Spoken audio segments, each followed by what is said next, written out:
I wanted to make this first session, inshallah ta'ala, and dedicate this one session to what I feel is one of the most pressing issues in the lives of Muslim youth, one that I have come to experience myself personally at one point in my life, and as I've had the opportunity to travel more recently and interact with many young people across the country, I'm noticing that it's not a program localized to one community or limited to one specific kind of person, but rather it's happening pretty much almost universally. And I guess I'd probably want to term that a crisis of faith and a crisis of confidence in the religion. You know, alhamdulillah, many of you that are sitting here are Muslims that are eager to learn something more about their religion, and they want to advance further. And inshallah ta'ala, you guys are the hope for becoming ambassadors of this religion, not just to non-Muslims, but even to your struggling Muslim friends and family that are Muslim, but they're barely holding on to their faith. And they're barely holding on to any semblance of Islam in their lives. And you are, at this point, the only people, the only connection essentially that Allah has provided to them for Islam. So the fact that you're here is already speaking volumes for the kind of commitment you have. And you might not think very highly of yourselves, but actually I do. And Allah Azza wa Jal, maybe, perhaps Allah Azza wa Jal holds you in very high regard. And may Allah accept this gathering and gatherings like this one and make us sincere in them. Now what I wanted to talk about, this crisis of faith, I'll share a couple of stories with you and then I'll talk about it in general. The first story is from a couple of years ago. I was giving a khutbah in a city that I don't want to name. And at the end of the khutbah, a father came up to me and said, "I'd really like you to have lunch at our house. I want you to talk to my daughter." And I said, "Okay, I guess I have time." So he was right next door to the masjid too. So he took me to his house. And his daughter, he said, if you're okay with it, my daughter has some questions about Islam, etc., etc. If you don't mind, you can help her answer some of them. So his daughter comes out. By the way, this is a Muslim family, born and raised Muslims. Parents are born and raised Muslims. Children are raised Muslims. And she comes out and she has piercings in strange places on her face, like on the side of her eye and like a couple on her forehead, like weird places. Like you look at that and you go, ouch. But anyway, so she sits down. I'm kind of weirded out at this point, but okay, you know what? Let's have her ask her questions. And she had about 30 of those. She had about 30 questions. And I didn't answer any of them. I just said, "So what else?" I kept saying, "What else?" And she kept adding stuff. And she had questions like, "Well, I have some friends in high school and they're gay. And they're not bad people. They haven't killed anyone. So why do we hate them so much? And why did God make a hell? Why did he have to do that? Like, what's the point? And if he wanted to make a hell, then why did he create us to begin with? If he knows we're going to go there, then why did he do that to us?" And she said, "Well, what's so bad about having a boyfriend? It's not like, murder. I'm not that bad. What's the big deal? Why did we make such a big deal out of everything?" And I said, at this point, internally, I've already had 3 heart attacks, but externally, I'm saying to her, "What else?" And she just keeps going and going and going. And mind you, her father is sitting there. So if I'm having seizures, I felt really sad for him. I really did. And she just kept going and going. And at the end of her 30 questions, I said, "Okay, I'm willing to spend time with you and discuss these issues with you, but I'd rather you just answer one of my questions first. If you could do that, then we can probably have a good, well-directed conversation." There was a copy of Quran sitting on the dining table. So I picked it up. I said, "Do you really actually believe this is from God? Sent by an angel, through an angel, to a man, sallallahu alaihi wasallam. And whatever this has is perfect instruction for you and for me to live our lives in the best possible way. And if we live our lives this way, we'll find happiness here and forever. And if we don't, we'll find misery here and forever. Do you actually believe that?" She goes, "No, I'm not so sure." So she told me flat out, "I'm not so sure." I said, "Well, then all of those other questions don't matter. None of that stuff matters." That's what I would call a crisis of faith. That's the first crisis of faith. And she's not the only one.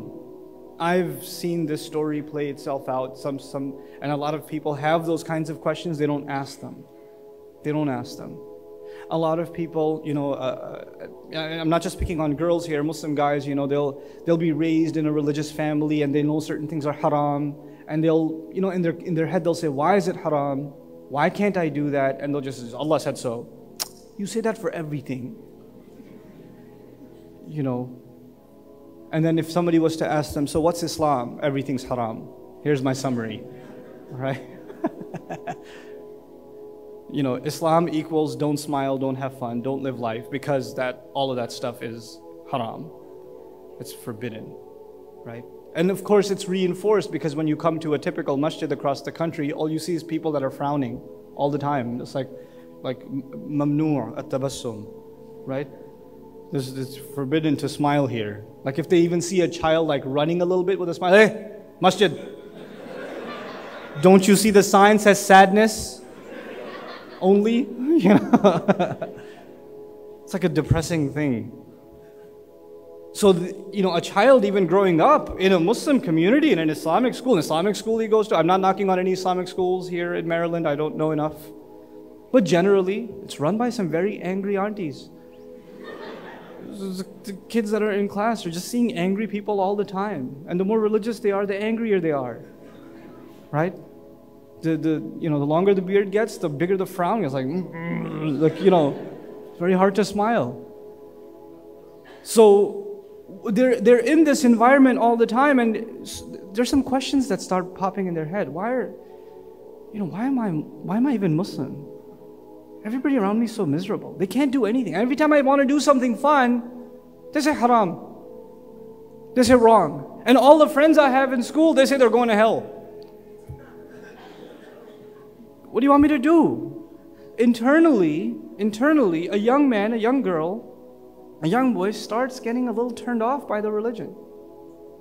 They start getting turned off by it. And then on top of that, most parents, let's be honest, most parents, even if they want to put their children in Islamic schools, they can't afford to. A lot of times they can't. It's a tough economy. It's not easy to afford, So most of our kids go to public school. That's a reality. It's not something you should embarrass people about. It's just a reality of Muslims living in this country. They go to public school. So parents feel guilty that they're not themselves able to give a quality religious education. They're certainly not getting one at school. Might as well put my child in Sunday school, right? That'll help. It won't. It doesn't. Ask your child if it helped. Right? I asked the controversial question. If you want to gauge, and I love Sunday schools, by the way. I used to run one, and I think they're a blessing and they're an important effort in the effort to educate our children. Nonetheless, ask the average child that is sitting in Sunday school, any given Sunday. You just pull up, take one random kid especially a teenager, 12, 13, older. Pull them aside. Do you want to be here? Just ask them that one question. Do you want to be here? What is the overwhelming answer you will find?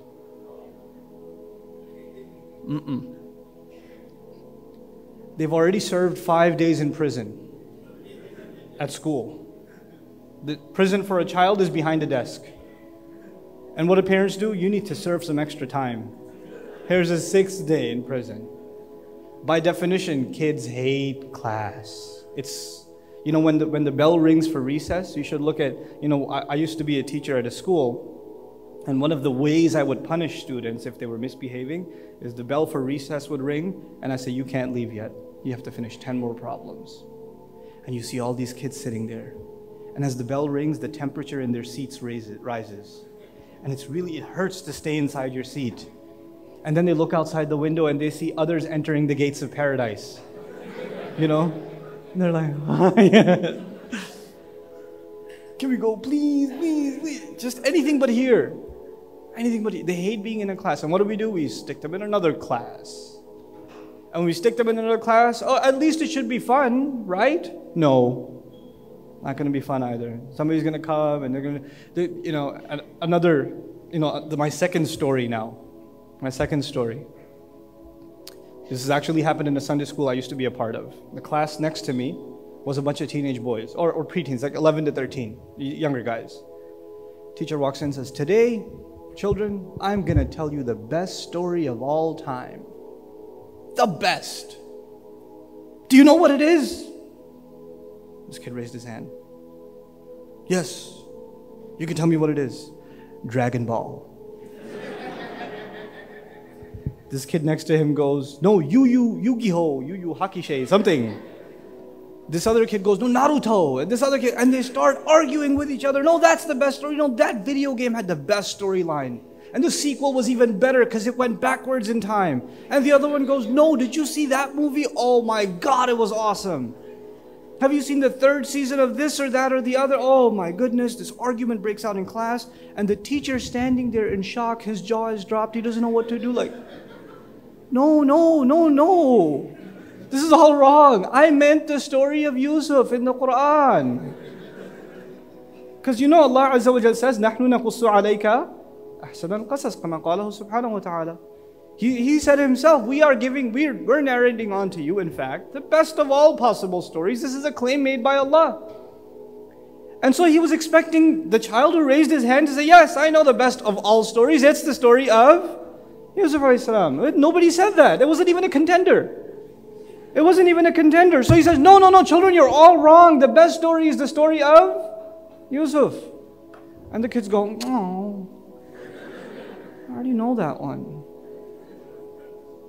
Okay, yeah, sure, it's the best. Do you think they really believe it's the best? That's a crisis of faith right there. Allah said something. Allah said something. And our children sitting in a Sunday school, in a masjid, in the house of Allah, no matter how badly you want them to believe that, they don't. They're just saying it because you want to hear it. They're just saying it because you want it. That's a crisis of faith. That's a huge crisis. We have to understand how to address that crisis. All the other problems we have for our youth, and if you want to make a list of those and have programs about those, how Facebook is a fitna, how YouTube is a fitna, how the internet is a fitna, how stepping outside of your house is a fitna, how high school is a fitna, how the mall is a fitna, how your friends are a fitna, how your car is a fitna, how your cell phone is a, I mean, goodness gracious, oxygen is a fitna at that point, right? You just the list keeps going. I'm saying that list is superfluous. I'm arguing that stuff is fluff. We have to look underneath that fluff and look at what the real problem is. The real problem is a crisis of faith. We need to understand the problem. And the problem is our youth are not confident, not proud, not in love with Islam. They're not confident in the Quran. They're not confident that the Messenger of Allah sallallahu alaihi wasallam is the absolute best role model. No one deserves to be loved more. No one deserves to be followed more. No one. My third story is part of crisis of faith. I mentioned the story at the ICNA convention too. We're flying to the ICNA convention. I usually take my whole family, all 28 of them. I have 6 children. I lose count sometimes. But anyway, so we're flying together. My kids are little, so you know they're short, so they can't really see over the seat in the plane. So they're little, they're sitting there. And my wife and I were taller, so we can see the TV screen when it drops, right? So there's a movie playing. We don't want to see it, but it's in your face right here. And of course, alhamdulillah, we don't have headphones, so it's a silent film at that point. And it was the Justin Bieber documentary.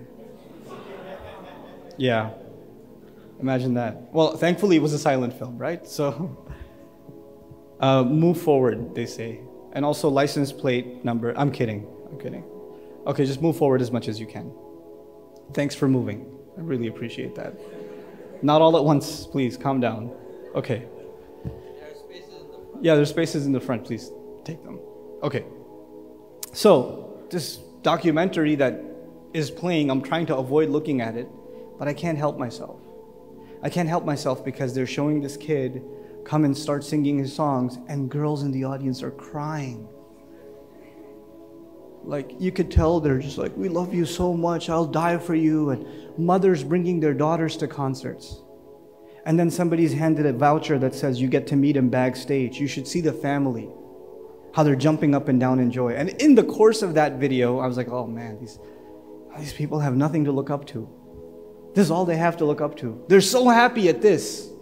They're so happy at this. How sad a life can it be? And next clip, there's a Muslim girl. She's wearing a hijab. She's handed a voucher. You're going to get to meet Justin Bieber. And she's going around a tree, hugging it and going crazy. And she's not the only Muslim girl that would do that. She's not. Don't say, astaghfirullah. What kind of Muslim? That's the average Muslim girl. That's normal. Okay? So now we have a crisis, not just of faith, but some of the fruits of faith. What are some of the fruits of faith? The faith itself is you're convinced Islam is true, right? That's faith itself. You're convinced Islam is true. But beyond that, a step above that is you take pride in it. And a consequence of that is everything that is not Islam no longer appeals to you. Everything that contradicts Islam, you don't, not only are you not attracted to it, you feel sad for people who are. You look at it as something beneath you. Let me tell you what a great thing for Muslims would be. A point of pride for Muslims would be.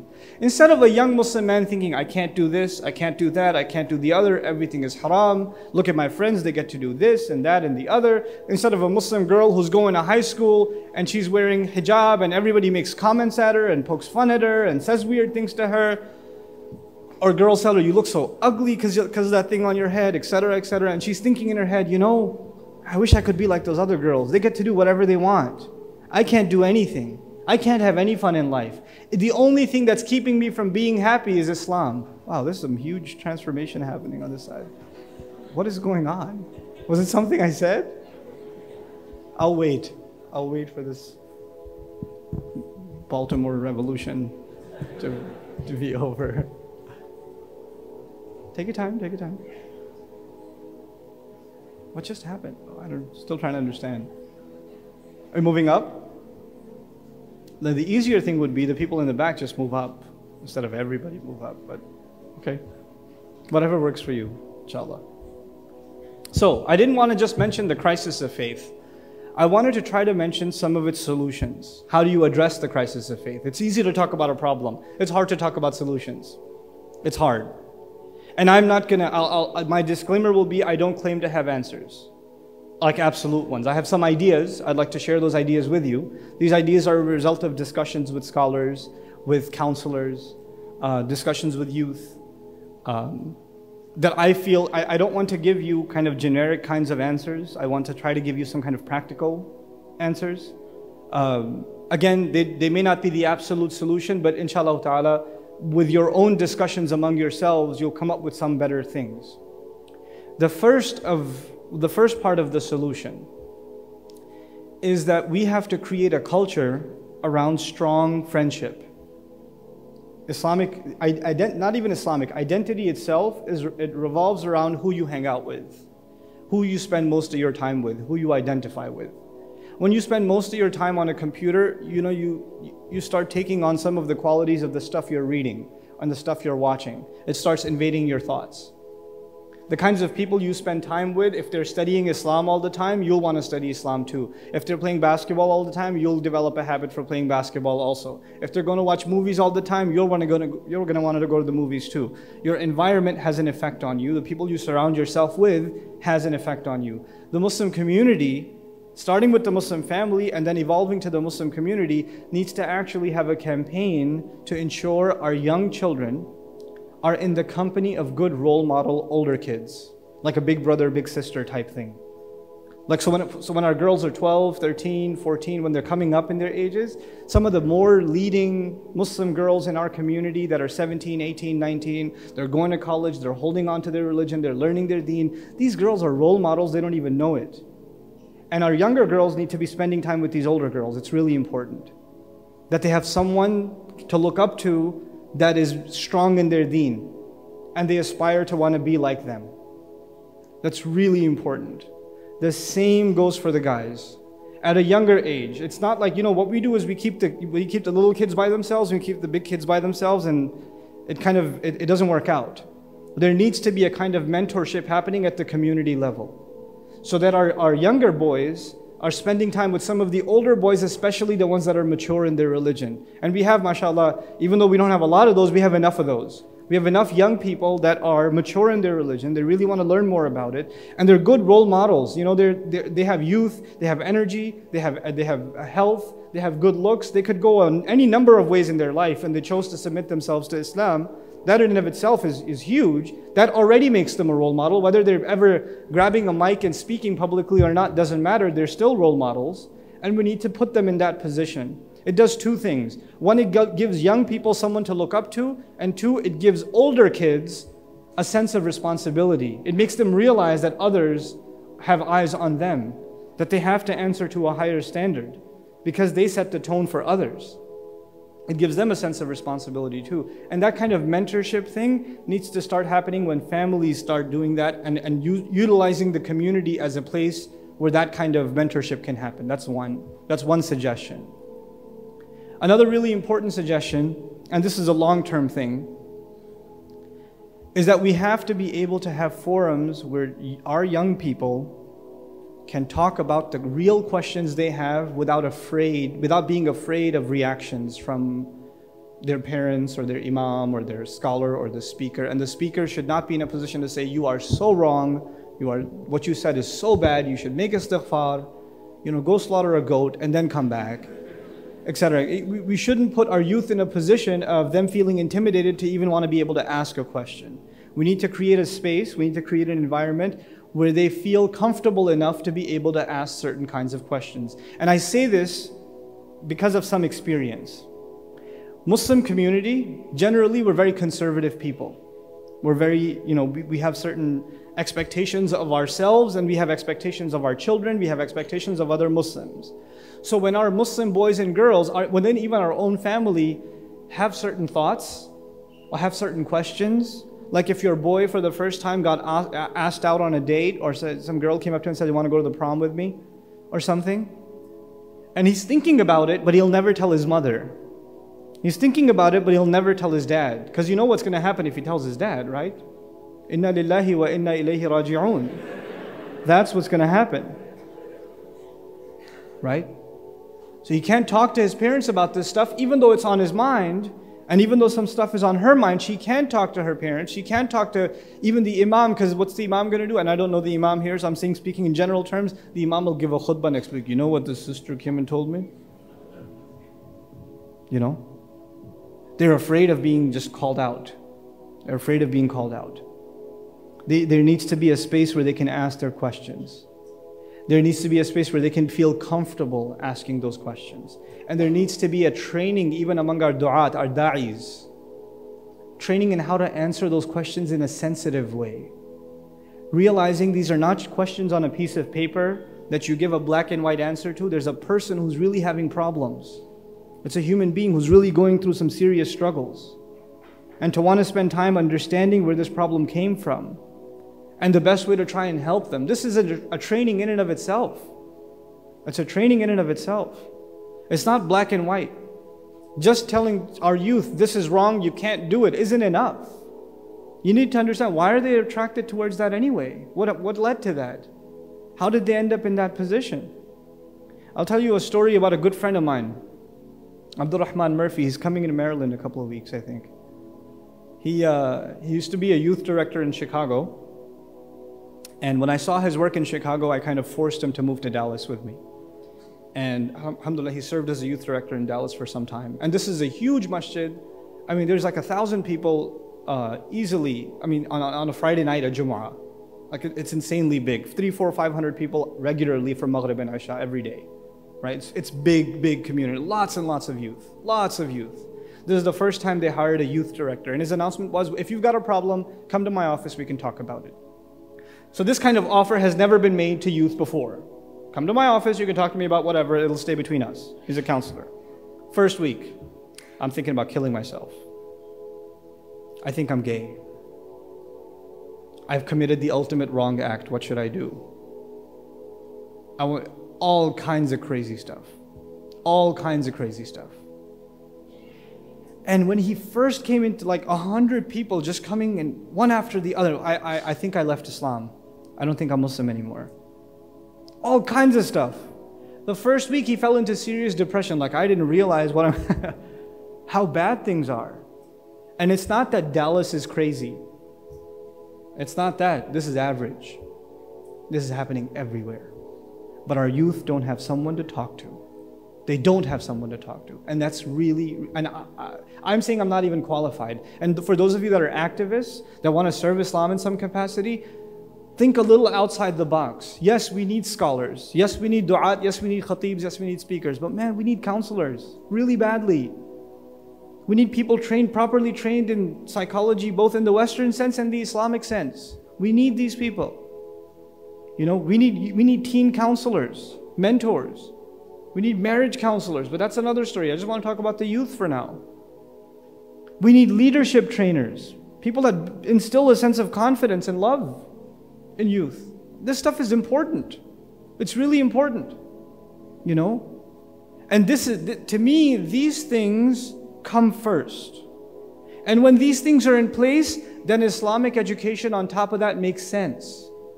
It makes sense because the people that are trying to learn now are already convinced of what they should be learning. Our assumption for a long time has been if we give people knowledge, automatically they'll be convinced. It hasn't worked. It hasn't worked. Our kids will tell you about the life of the Prophet ﷺ. Kids that attend really good, and I've seen this happen, really intelligent children that are really good readers. Not Islamically, but just they're good readers. They get good grades in social studies, they get good grades in history, they get good grades in all these other reading subjects. You give them an Islamic studies textbook, they're going to read it, they're going to be really smart at understanding it, they'll get 100 on the test. But it still won't mean they've internalized any one of those principles. That just means they're good readers and they're good at taking tests. And they're going to get an award at the end of the school year for getting 100 on that test. That does not mean that they've internalized anything. Anything. That just means they're good at taking tests. Our gauges of giving Islam, instilling Islam into our youth, our measures for that are very shallow. It's not the same as measuring whether your kid is doing well in math. It's not the same. They're two different things. And then our children are very smart. You know, kids are very adaptive. Especially teens are like cunning. They'll tell you exactly what you want to hear. What's the best story of all? Yusuf alayhi salam. Got him again. Yeah. They'll tell you because they know that's what you want to hear. It's the scariest thing I've ever seen. Scariest thing. Abdul Rahman was doing a youth program. He said, how many people believe that when you make dua to Allah, you just raise your hand, you make dua to Allah, Allah is actually listening? Everybody raised their hand.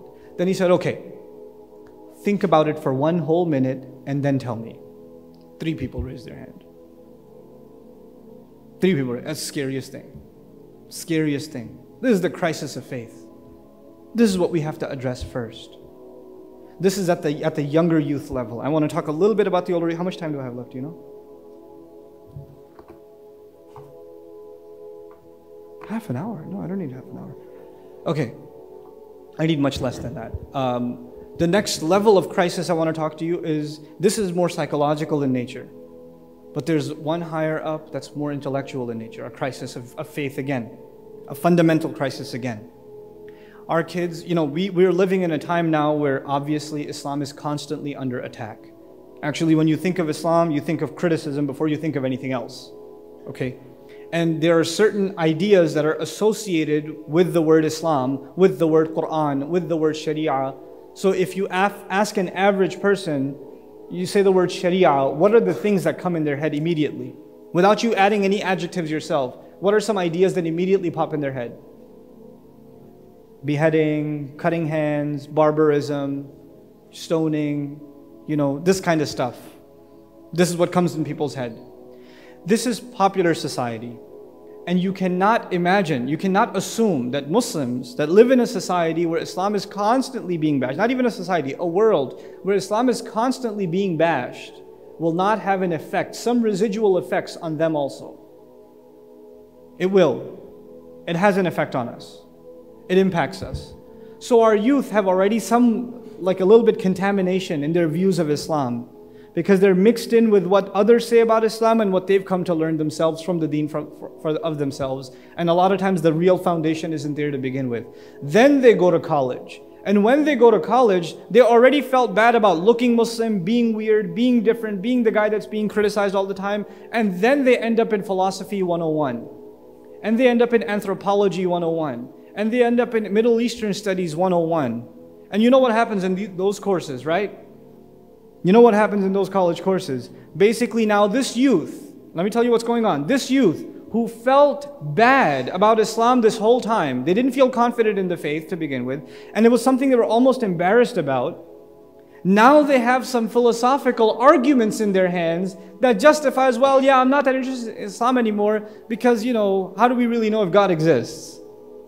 I took a course about whether God exists or not, and there are all these arguments.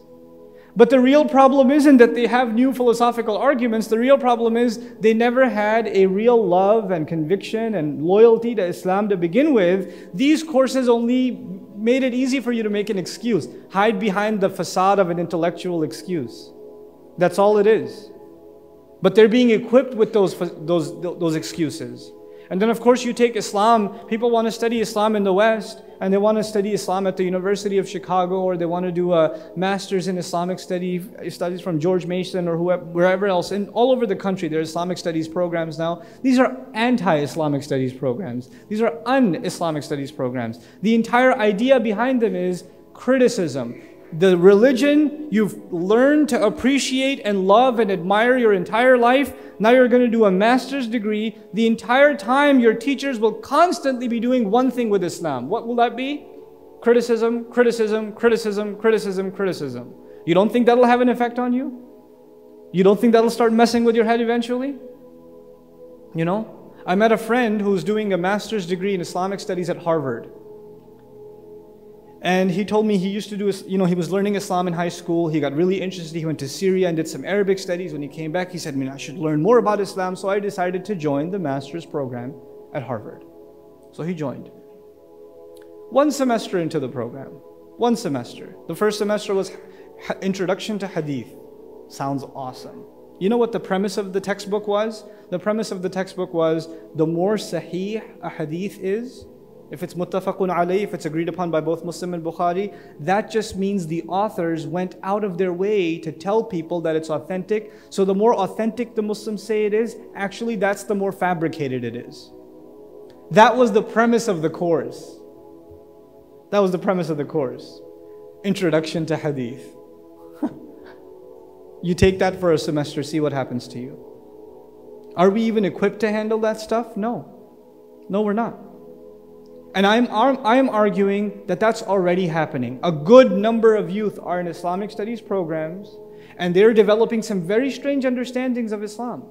Very strange understandings of Islam. And these are going to be movers and shakers in the world. You think that these people that are on CNN, that come out, the Irshad Manjis of the world are weirdos? There's a whole army of them on the way. There's a whole slew of them on the way. You think that's wacky? You haven't seen anything yet. The real show is about to begin. We haven't equipped our own youth intellectually. Our Islamic schools should not be there to protect children from the world of kufr. Our Islamic schools are supposed to be, this is what you're going to find them saying about Allah's deen, and this is how we respond. So when you go out there, you're not there to answer their questions. You become the people that follow the nation of Ibrahim alayhi salam. He's not asked questions, he's the one asking the questions. He's not shaken about his faith, he makes other people shaken about their false beliefs. It's the other way around. Our entire approach to Islamic education has become entirely defensive. There's too much fitna out there. We need to shield our children and hide them from what's going on outside. I fear for them when they go to college. No, everybody else should fear when the Muslim goes to college. It should be the other way around. We should be the carriers of confidence. That's what it should be. It needs an entire rethinking on our part on how Islamic education is conducted. We're constantly on the defense. This is my last point about this, building this kind of character and this mindset. We're continuously on the defensive. I'm tired of it. I'm tired of it, personally. We don't have to constantly explain ourselves. That's a really easy strategy that was employed even at the time of the Prophet ﷺ. Keep asking him all kinds of questions. Just keep him busy answering those questions. If he's constantly answering your questions, he'll never get around to asking you any questions. So some members of Bani Israel in Medina, some Jews of Medina, so who brings you revelation? Jibreel? Oh, okay, that's interesting. Who are these people of the cave?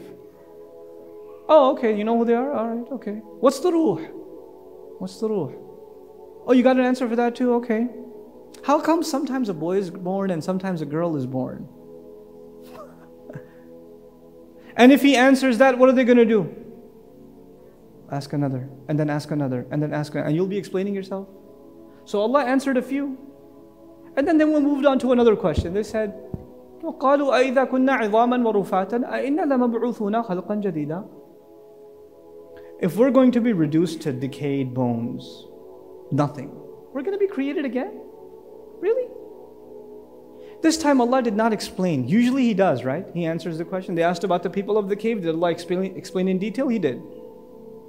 When they asked about, Jibreel alayhi salam, Allah explained in detail. This time Allah drew a line. قُلْ كُونُوا حِجَارَةً أَوْ حَدِيدًا أَوْ خَلْقًا مِمَّا يَكْبُرُ فِي صُدُورِكُمْ.